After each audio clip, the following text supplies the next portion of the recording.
সংস্কৃত ভাষা অসমীয়া ভাষাৰ মূল নহয়। সংস্কৃত ভাষাৰ সৃষ্টি হোৱাৰ বহু শতিকা পূৰ্বে জন্ম হৈছিল অসমীয়া ভাষা। ঋগ্বেদৰ সময়তে কামৰূপত প্ৰচলিত আছিল অসমীয়া ভাষা। আমি মিছা কোৱা নাই। নতুন গৱেষণাই অন্ততঃ এই কথাকেই প্ৰমাণ কৰিছে। খ্ৰীষ্টপূৰ্ব ৫০০০ চনতেই সেই সময়ৰ কামৰূপত প্ৰচলিত আছিল পুৰণি অসমীয়া ভাষা। সেই পুৰণি কামৰূপত সাঙুৰ খাই আছিল উৰিষ্যাৰ এক বৃহৎ অংশ। সেয়েহে উৰিষ্যাৰ পশ্চিম অংশত প্ৰচলিত ভাষাৰ অসমীয়া ভাষাৰ সৈতে বহু সাদৃশ্য আজিও আছে। প্ৰখ্যাত বুৰঞ্জীবিদ ডি.পি. সিংহলে তেখেতৰ গৱেষণামূলক পুথি ইণ্ডিয়া এণ্ড ৱৰ্ল্ড চিভিলাইজেশ্যনত উল্লেখ কৰিছে যে ঋগ্বেদৰ সৃষ্টিৰ সময়তে সেই সময়ৰ প্ৰাগজ্যোতিষপুৰত বিশেষ ভাষাৰ প্ৰচলন আছিল। আনহাতে প্ৰাচীন কামৰূপ ভাৰতৰ অংগ নাছিল।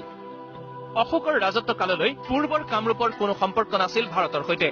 প্ৰখ্যাত বুৰঞ্জীবিদ ডি.ডি. কোছাম্বীয়ে তেখেতৰ পুথি the culture and civilisation of ancient India in historical আউটলাইনত এই কথা উল্লেখ কৰি কৈছে যে প্ৰাচীন কামৰূপ সম্পূৰ্ণৰূপে প্ৰাচীন ভাৰতৰ পৰা মুক্ত আছিল আৰু অশোকৰ ধৰ্মীয় ৰীতি নীতি তথা ভাষাই স্পৰ্শ কৰিব পৰা নাছিল কামৰূপক। অৰ্থাৎ এয়া স্পষ্ট যে অশোকৰ ৰাজত্বকাল পৰ্যন্ত অসমত প্ৰচলিত ভাষা স্বতন্ত্ৰ আছিল। আনহাতে ঋগ্বেদ প্ৰচলিত আছিল প্ৰাকৃত ভাষাত।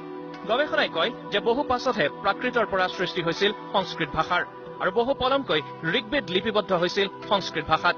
সেয়েহে ডি.পি. সিংহালৰ গৱেষণাই এয়া স্পষ্ট কৰে যে প্ৰাকৃত ভাষাত ঋগ্বেদ প্ৰচলন হৈ থকাৰ সময়তে প্ৰাচীন কামৰূপত আছিল স্বতন্ত্ৰ ভাষা আৰু ইয়াৰ বহু পাছতহে সৃষ্টি হৈছিল সংস্কৃত ভাষা। সেয়েহে সময়ৰ হিচাপত সংস্কৃত ভাষাৰ পৰা অসমীয়া ভাষা জন্ম হোৱা কথাৰ যুক্তিৰ ফালৰ পৰা মানি ল'ব নোৱাৰি।